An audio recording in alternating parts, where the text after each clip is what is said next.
안녕하세요. 이야기 들려주는 아씨입니다. 좋아요, 구독 부탁드려요. 댓글 남기면 하트 보내드릴게요. 시바지의 마지막 밤. 때는 조선 중기 경상도 안동에 화산 김씨 종가가 있었습니다. 이 집안의 종부인 정씨 부인은 40이 넘도록 자식이 없었습니다. 당시 양반가에서 대를 잇지 못한다는 것은 최고의 불효였죠. 정씨 부인은 매일같이 산신각에 올라 백일 기도를 드렸고 온갖 약을 다려 먹었지만 소용이 없었습니다. 결국 시댁의 압력으로 시바지를 드리기로 결정됩니다. 선택된 여인은 마을의 가난한 상민 집안 딸 18살의 금섬이었습니다. 금섬은 가난했지만 마을에서 소문난 미인이었습니다.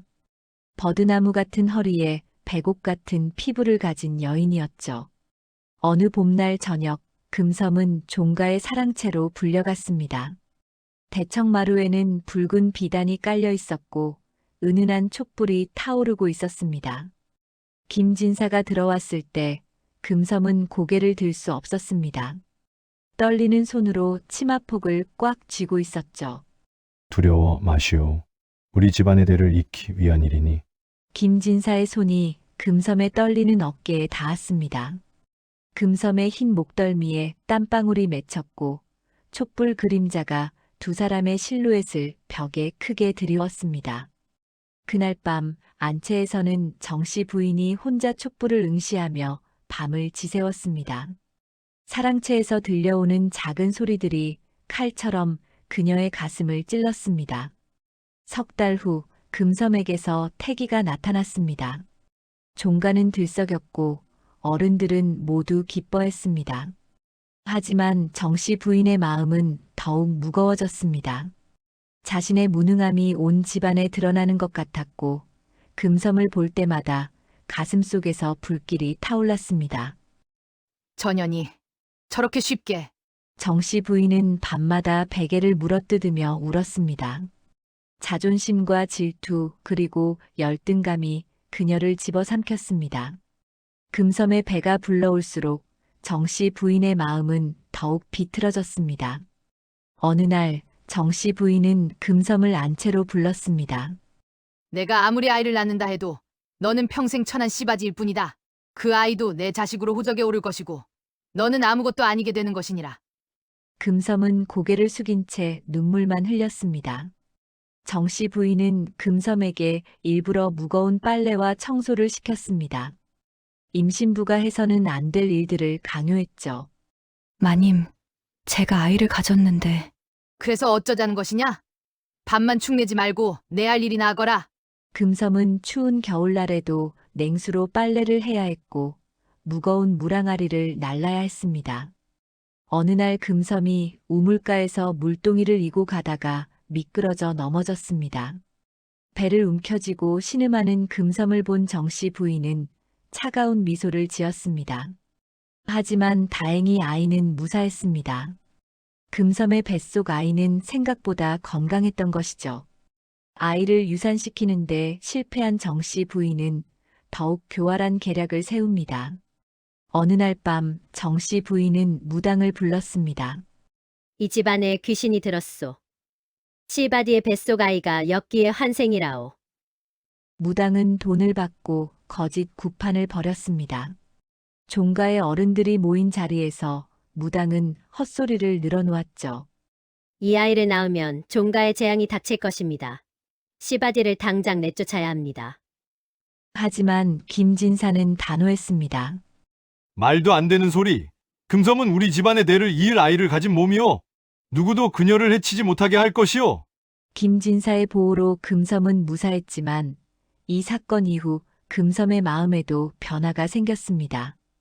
나는 이 집안의 씨바지지만 내 뱃속의 아이는 이 집안의 적통이다. 진사어른께서 나를 지켜주시는 것은 혹시 나에게 정이 생기신 것은 아닐까? 금섬은 거울을 보며 자신의 여전히 아름다운 얼굴을 쓰다듬었습니다. 어느 날 밤 김진사는 금섬의 처소를 찾았습니다. 아이의 태동을 확인하기 위해서였죠. 진사어른, 금섬은 김진사의 손을 자신의 배에 가져다 대었습니다. 아이가 힘차게 차는 것이 느껴졌습니다. 금섬이 나는 그대가 김진사의 말이 끝나기도 전에 금섬은 조심스럽게 김진사의 품에 안겼습니다. 달빛이 창호지를 통해 은은하게 들어왔고 두 사람의 그림자가 하나로 겹쳐졌습니다. 밖에서는 정씨 부인의 몸종이 이 모습을 지켜보고 있었습니다. 몸종으로부터 보고를 받은 정씨 부인은 완전히 이성을 잃었습니다. 감히 전현이 나의 남편을. 정씨 부인은 마지막 계략을 세웁니다. 금섬이 아이를 낳으면 그 아이를 빼앗아 자신의 자식으로 삼되 금섬은 독이 든 미역국을 먹여 없애버리기로 한 것입니다. 드디어 금섬의 해산일이 다가왔습니다. 한겨울 추운 밤이었습니다. 으아악! 금섬의 비명이 종가에 울려 퍼졌습니다. 산파가 급히 불려왔고 온 집안이 분주했습니다. 김진사는 밖에서 안절부절 못하며 기다렸습니다. 새벽녘 아기의 울음소리가 들렸습니다. 도련님이십니다. 건강한 사내 아이입니다. 종가는 환호성으로 가득 찼습니다. 하지만 기쁨도 잠시, 금섬은 출산 후 갑자기 몸 상태가 악화되었습니다. 정씨 부인이 직접 끓여온 미역국을 먹은 후였습니다. 마님, 저 배가 너무 아파요. 금섬은 입에서 피를 토하며 쓰러졌습니다. 김진사가 급히 달려왔을 때 금섬은 이미 차가워져 가고 있었습니다. 금섬이 진사어른, 마님께서 미역국에 독을. 금섬은 마지막 말을 남기고 숨을 거두었습니다. 김진사는 미친 듯이 정씨 부인을 찾았습니다. 당신이 했소? 당신이 금섬을 죽였단 말이오? 그래요. 내가 했어요. 저 천한 씨바지년이 감히 당신의 정까지 빼앗으려 했어요. 나는 이 집안의 종부예요. 전혀는 씨바지일 뿐이라고요. 정씨 부인은 미친 듯이 웃으며 외쳤습니다. 금섬의 죽음 이후 김진사는 미쳐버린 사람처럼 변했습니다. 그는 금섬의 시신을 안채 대청마루에 모셨습니다. 이것은 씨바지에게는 절대 해줄 수 없는 파격적인 예우였죠. 나으리, 안 됩니다. 씨바지의 시신을 안채에 모시다니요. 조상님들께 죄를 짓는 일입니다. 종손들과 어른들이 난리를 쳤지만 김진사는 듣지 않았습니다. 금섬은 우리 집안의 아들을 낳고 죽었소. 그것도 독사를 당해서. 김진사는 금섬이 마신 미역국 그릇을 조사했습니다. 산파를 불러 물었더니 산파는 떨며 말했습니다. 부인마님께서 친히 끓여오신 것입니다. 다른 사람은 아무도 손대지 못하게 하셨습니다. 김진사는 그 미역국을 개에게 먹였습니다. 개는 1시간도 안 되어 거품을 물고 죽었습니다. 정씨, 당신은 살인자요. 김진사는 정씨 부인을 안채에 가두고 족보에서 그녀의 이름을 지워버렸습니다. 조선시대 여인에게 이보다 더한 치욕은 없었습니다. 김진사는 금섬을 양반가의 부인처럼 예우하여 장사 지냈습니다. 비록 씨바지였지만 그녀에게 정식묘를 마련해주고 비석까지 세웠습니다. 비석에는 이렇게 새겼습니다. 의로운 여인 금섬의 묘. 장례식 날 마을 사람들은 모두 놀랐습니다. 천한 씨바지에게 이런 예우라니. 하지만 더 놀라운 일은 그 다음이었습니다. 김진사는 100일 동안 금섬의 묘를 지켰습니다. 비바람이 치는 날에도 눈이 내리는 날에도 매일같이 묘 앞에서 술을 따르고 곡을 했습니다. 금섬이 미안하오. 당신을 지켜주지 못한 내가 죄인이오. 종가의 어른들은 김진사를 미쳤다고 수군거렸지만 그는 아랑곳하지 않았습니다. 안채에 갇혀있던 정씨 부인의 방에서 끔찍한 비명이 들렸습니다. 으악, 나가란 말이야. 하인들이 급히 달려가 문을 열자 정씨 부인은 방 구석에서 벌벌 떨고 있었습니다. 금섬이가 왔어요. 저기 피 흘리며 서 있어요. 하지만 아무도 볼 수 없었습니다. 정씨 부인에게만 보이는 환영이었습니다. 그날 밤부터 정씨 부인은 밥을 먹지 못했습니다. 밥상을 받으면 그릇마다 피가 가득 차 있는 것처럼 보였기 때문입니다. 이것들이 다 피야. 다 피라고. 금섬이의 피. 하인들이 보기에는 멀쩡한 밥과 국이었지만 정씨 부인에게는 모든 음식이 핏물로 보였습니다. 사흘을 굶은 정씨 부인은 뼈만 앙상하게 남았습니다. 일회째 되는 날 정씨 부인은 세수를 하려다 거울을 보았습니다. 거울 속에는 자신의 얼굴이 아닌 금섬의 얼굴이 비쳤습니다. 피눈물을 흘리며 웃고 있는 금섬의 얼굴이었죠. 정씨 부인은 거울을 집어던졌습니다. 거울이 깨지며 산산조각이 났습니다. 그런데 깨진 거울 조각마다 금섬의 얼굴이 비쳤습니다. 수십 개, 수백 개의 금섬이 정씨 부인을 향해 웃고 있었습니다. 마님, 정신 차리세요. 몸종이 달려와 정씨 부인을 부축했지만 정씨 부인은 계속 허공을 보며 소리를 질렀습니다. 그날 이후 종가의 모든 거울과 유리가 치워졌습니다. 심지어 물그릇에 비치는 자신의 얼굴조차 금섬으로 보였기 때문입니다. 보름이 지났습니다. 정씨 부인의 방에서는 매일 밤 이상한 소리가 들렸습니다. 쿵, 쿵. 무언가를 끄는 듯한 소리였습니다.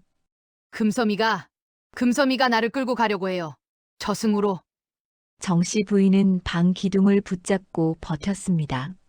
그러던 어느 날 밤 하인들이 방에서 나는 소리에 깜짝 놀랐습니다. 탁, 탁. 마치 누군가 방바닥을 두드리는 소리였습니다.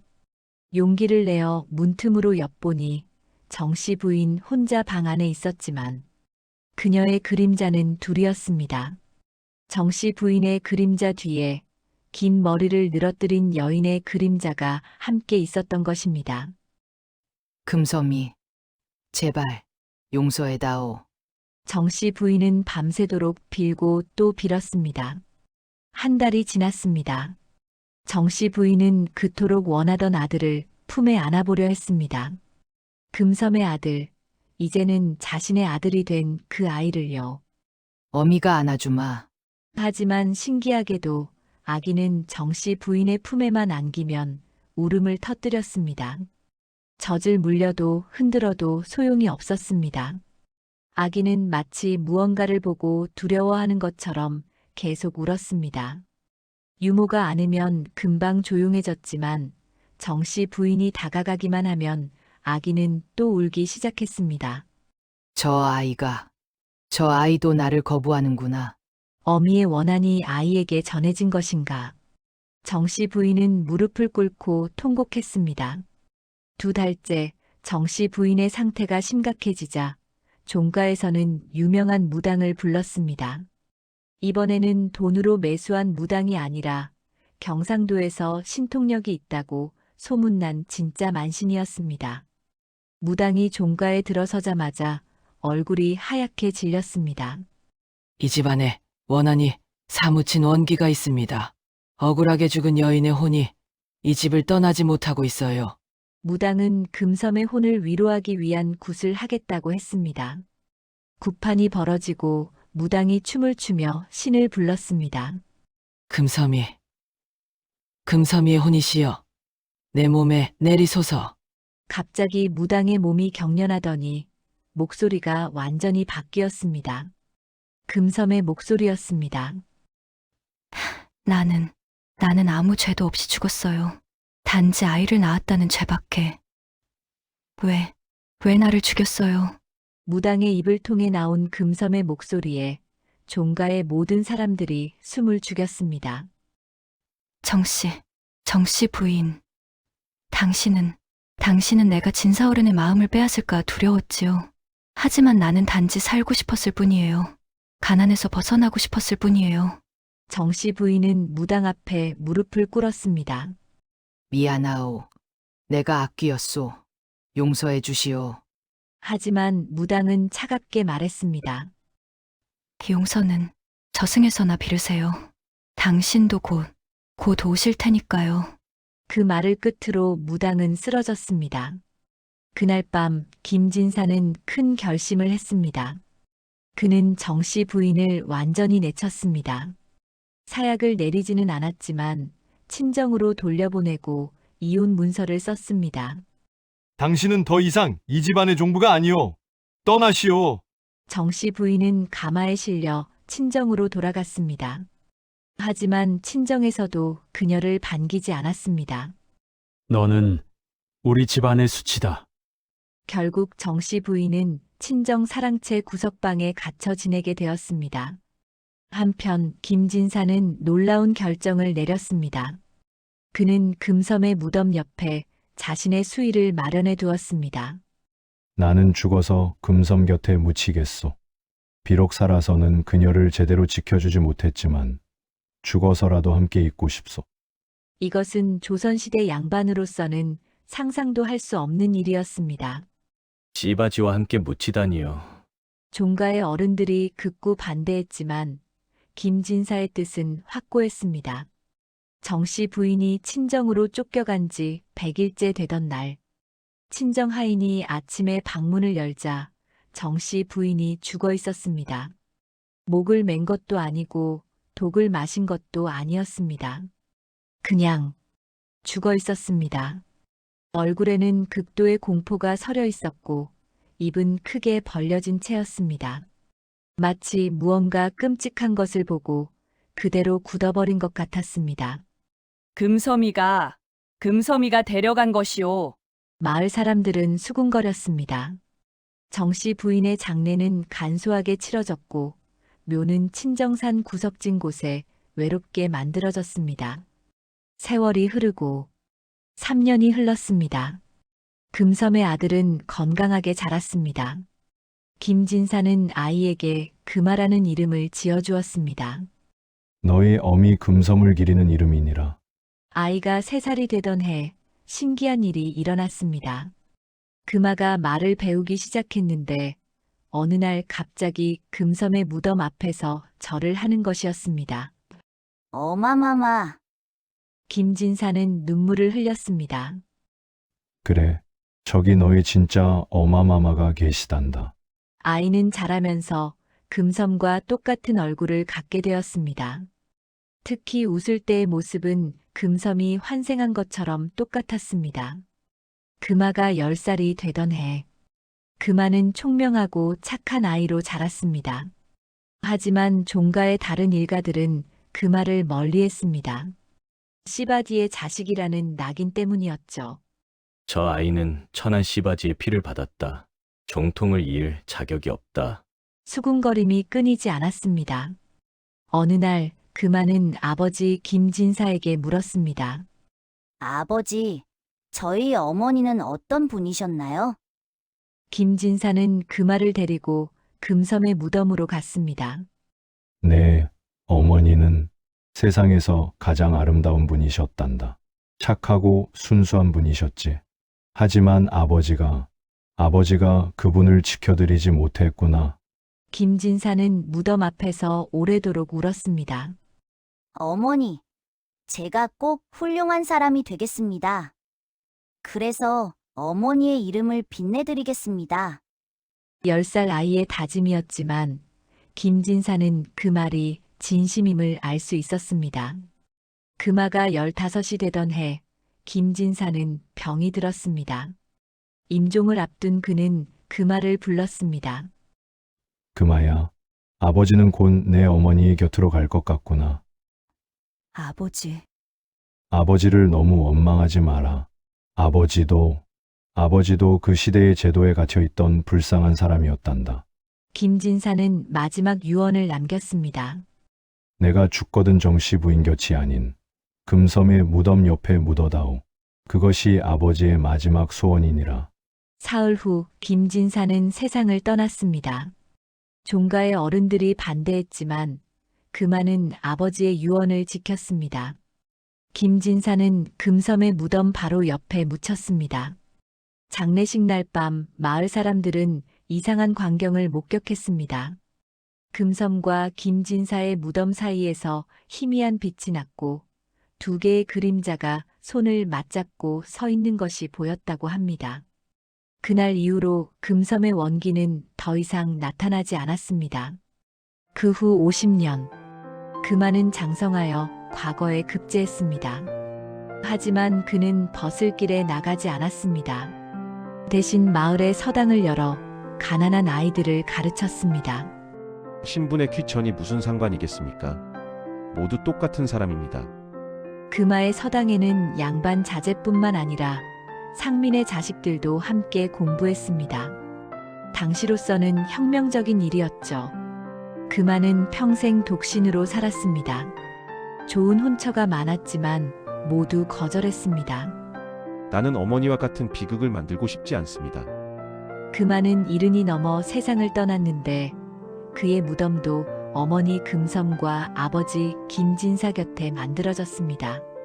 세 개의 무덤이 나란히 서 있는 모습은 마을의 명물이 되었습니다.